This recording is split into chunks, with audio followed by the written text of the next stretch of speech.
ಮುಖ್ಯಮಂತ್ರಿಗಳು ಯುದ್ಧ ಬೇಡ ಅನ್ನುವಂತ ಹೇಳಿಕೆ ಇತ್ತಲ್ಲ, ಅದೇ ಒಂದಿಷ್ಟು ವಿವಾದಕ್ಕೆ ಎಡೆ ಮಾಡಿಕೊಟ್ಟಿತ್ತು. ಅದು ಪಾಕಿಸ್ತಾನದಲ್ಲೆಲ್ಲ ಸುದ್ದಿ ಆಗ್ಬಿಡ್ತು.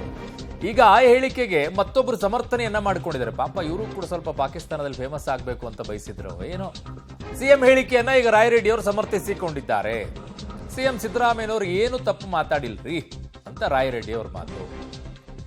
ಪಾಕ್ ಟಿವಿಯಲ್ಲಿ ಸಿಎಂ ಹೇಳಿಕೆ ಬಂದ್ರೆ ಏನ್ ಮಾಡೋಣ, ಹೋಗಿ ಪಾಕಿಸ್ತಾನದಲ್ಲಿ ಇರಬೇಕು ಅಷ್ಟೇ. ಸಿಎಂ ಯುದ್ಧ ಮಾಡಬೇಡಿ ಅಂತ ಹೇಳಿಲ್ಲ.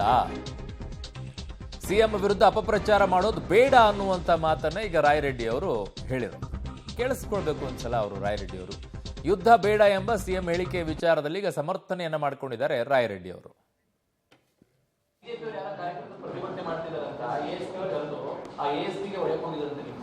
ಗೊತ್ತಿಲ್ಲ ಅಲ್ಲಿ ಪರಿಸ್ಥಿತಿ ಏನು ಎದಕ್ಕೆ ಮಾಡಿದಾರೋ ಗೊತ್ತಿಲ್ಲ. CP ರ್ಯಾಂಕ್ ಏನು ಮಾಡ್ತಾರೋ ಗೊತ್ತಿಲ್ಲ. ನಿಮ್ಮ ಅಲ್ಲ ಕೇಳಿದ್ರು ಅಂತ ಹೇಳ್ತೀನಿ. ನೀವು ಕೇಳಿದ್ರು ಅಂತ CM ಗಮನಕ್ಕೆ ತರ್ತೇನೆ.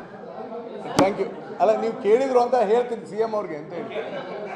ಅದೇ ನನಗೆ ಗೊತ್ತಿಲ್ಲದ ವಿಚಾರನ ಹೇಳಿ ಹೇಳಿ. ನೀವು ಕೇಳಿದ್ರು ಸರ್ ಏನು ಅಂತ ಕೇಳ್ತೇನೆ. ಅವರು ಸುದ್ದಿಗೋಷ್ಠಿಯನ್ನ ಮಾಡ್ತಾ ಇದ್ದಾರೆ. ಆ ಸಂದರ್ಭದಲ್ಲಿ ಮಾತನಾಡಿದ್ದಾರೆ. ಅದರ ಮುಂದುವರೆದ ಭಾಗದಲ್ಲೂ ಕೂಡ ಅವ್ರು ಹೇಳ್ತಾ ಹೋಗ್ತಾ ಇದ್ದಾರೆ ಇನ್ನು.